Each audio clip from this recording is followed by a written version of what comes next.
사랑하는 형제자매 여러분, 평안하십니까?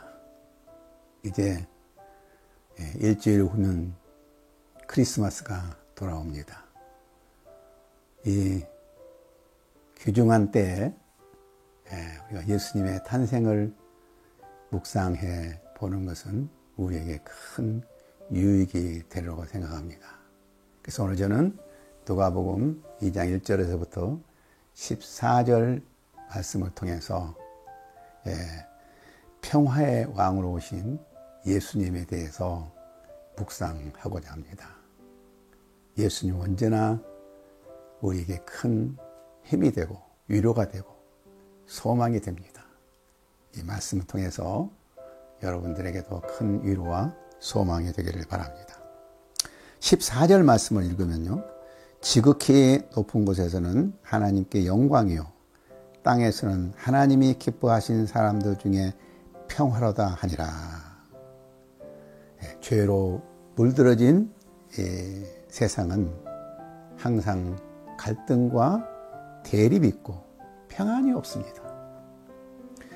평안이 없는 곳에는 번영도 없고 기쁨도 없습니다. 이와 같은 세상의 백성들에게 진정한 기쁜 소식은 평화의 왕으로 이 땅에 오신 우리 주 예수 그리스도의 탄생입니다.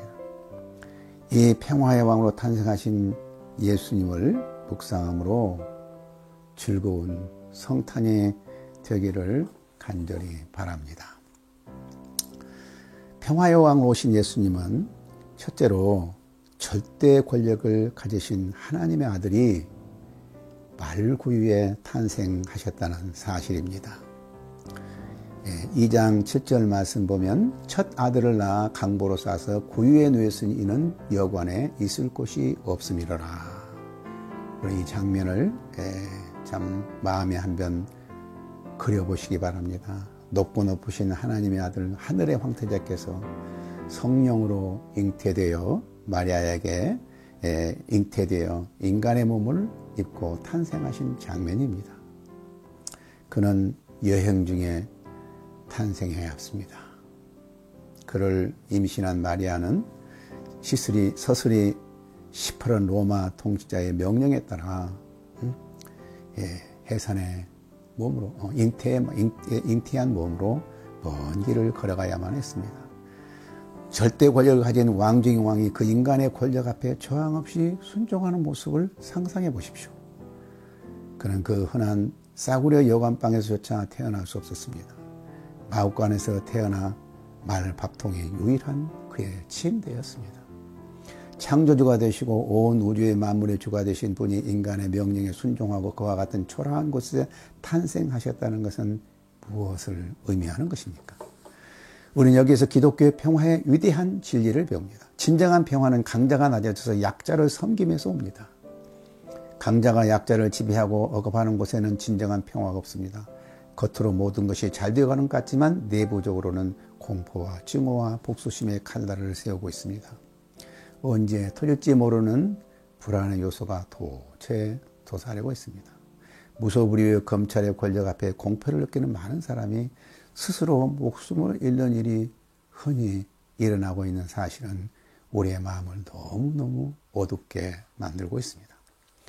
그러나 우리 주님은 천지를 지으신 하나님이시면서도 자기를 낮추시고 종의 형체로 말구의 한 아기로 오셨습니다. 이 예수님 안에는 갈등과 다툼의 요소가 하나도 없습니다. 그 안에는 사랑과 평화로 가득 차 있습니다.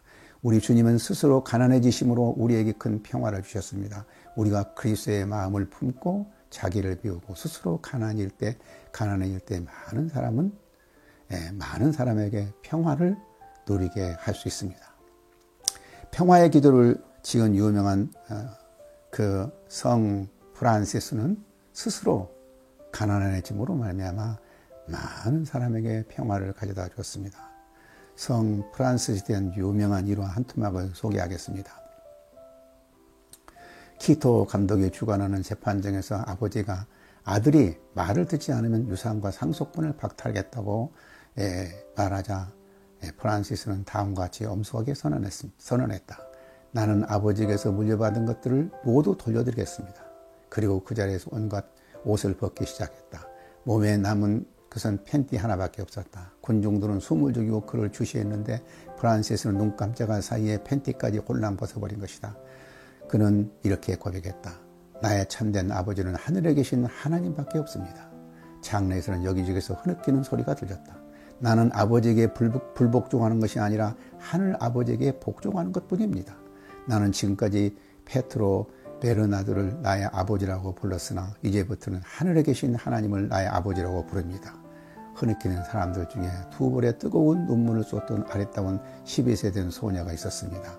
그 소녀는 나중에 프란세스를 따라 가난하고 병든 자들의 어머니가 된 성녀 크라나라였습니다. 슈바이처는 누가복음 16장을 읽다가 부자는 백인이요 나사로는 흑인을 가리키는 게 아니겠는가 생각하며 흑인들에게 온갖 못할 짓을 한 백인들의 죄를 속죄하는 마음으로 아프리카에 가서 90평생을 흑인들의 고름주머니를 참 만지면서 사도로서의 봉사생활을 했습니다. 아프리카 흑인들과 함께 살면서 인류에게 평화를 하며 부르짖던 슈바이처 박사와 같은 수고와 희생의 삶을 통해서 오늘날 이 세계는 어느 구석에서든지 어떤 모양으로든 평화가 유지되고 또 번져가고 있는 것입니다.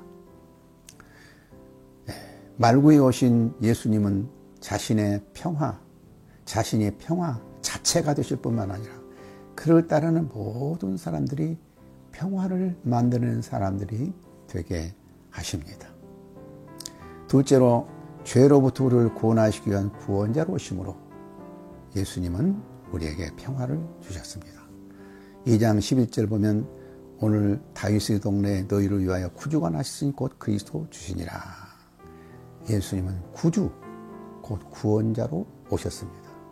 구원자는 모든 갈등의 불씨인 죄를 소멸하게 하여 십자가에 죽으신 분입니다.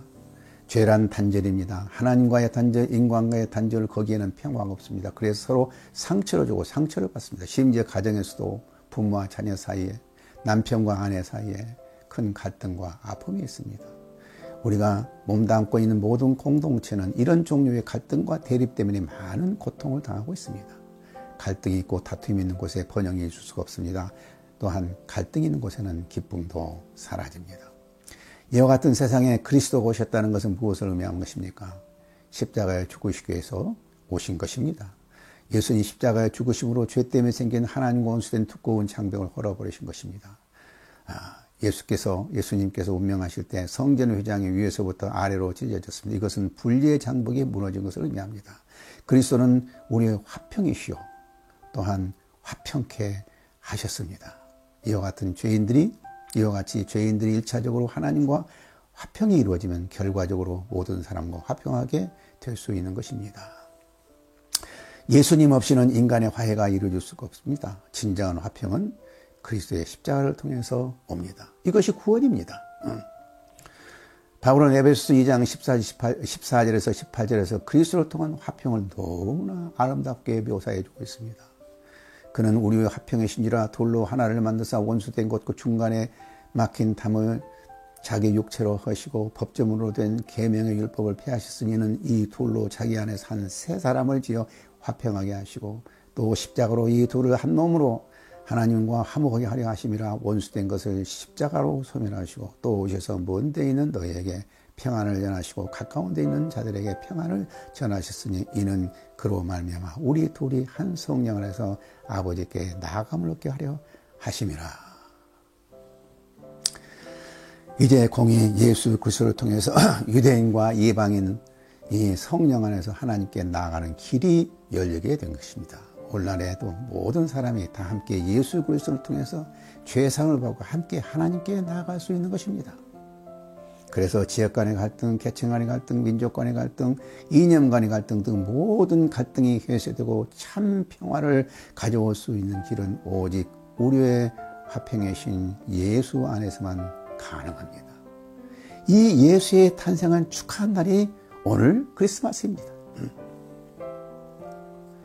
셋째, 그리스도가 우리의 주로 오심으로써 우리에게 평화를 주십니다.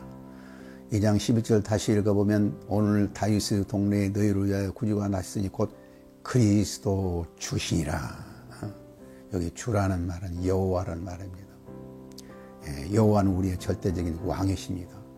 예수님께서 우리를 구원하시는 구원자일 뿐만 아니라 우리를 사랑과 평화로 다스리시는 주, 곧 왕이 되시기 위해서 이 땅에 오신 것입니다. 우리의 주가 천사도 아니고 어떤 사람도 아니고 육신의 몸을 입고 오신 하나님이신 예수가 우리의 주라는 사실은 말로 다 할 수 없는 기쁜 소식입니다. 우리가 예수님을 주로 섬길 때 거기에 진정한 평화가 있습니다. 우리가 사람을 섬길 때 거기에는 갈등이 있고 대립이 있습니다. 인간이 주인이 되어 군림하게 될 때 거기에 많은 상처와 공포와 갈등이 있는 것입니다. 꽤 오래전에 북한, 좀 더 정확하게 말하면 평양을 다녀왔습니다. 오랫동안 1인 독재의 지배하에 길들여진 그 나라는 겉으로 보기에 참으로 평화롭게 보였습니다.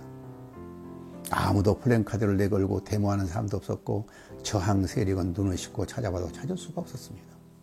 그러나 거기에는 지칠 것 같은 답답함과 속박을 느꼈습니다.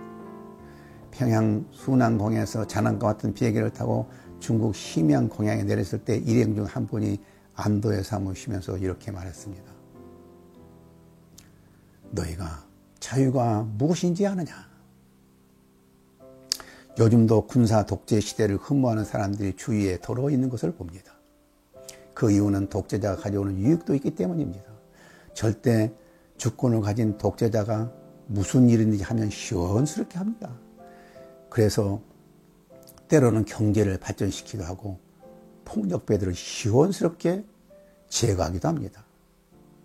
그러나 그것이 진정으로 우리 인생에 자유와 평안을 주는 것은 아닙니다. 그 무시무시한 독재자가 가져오는 공포와 고통과 비극은 그로 말미암아 가져온 유익과는 비교할 수 없도록 잔인한 것이었습니다. 믿지 않은 사람들이야 그때를 그리워할 수도 있겠지만 그리스도인들이 그런 생각을 해서는 안 될 것입니다. 그러나 예수님을 주로 모시는 곳에는 진정한 평화와 번영이 있습니다. 교회는 예수님이 항상 주가 되셔서 다스리는 곳입니다. 그러므로 교회는 평화가 넘쳐야 합니다. 무엇보다 교회가 예수님을 보다 힘이 있는 자, 가진 자들이 낮아지고 갈등의 불씨가 되는 죄를 십자가로 소멸하신 오직 유일하신 주가 되신 예수님을 주로 모시고 살 때에 진정한 평화를 이룰 수 있는 것입니다.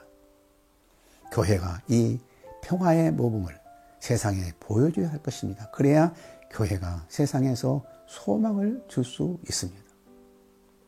대선을 앞두고 지나친 갈등과 대립이 첨예화되고 있는 이 나라의 평화의 왕으로 예수님이 우리에게 큰 소망이 됩니다.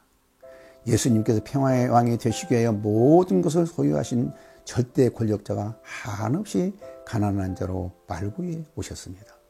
십자가의 죽으심으로 말미암아 갈등의 부신 죄를 소멸하시고 사랑과 평화로 우리를 다스려 주십니다. 이 예수님의 탄생의 기쁜 소식이 온 세상에 울려 퍼지기를 목 놓아 외쳐봅니다. 아멘.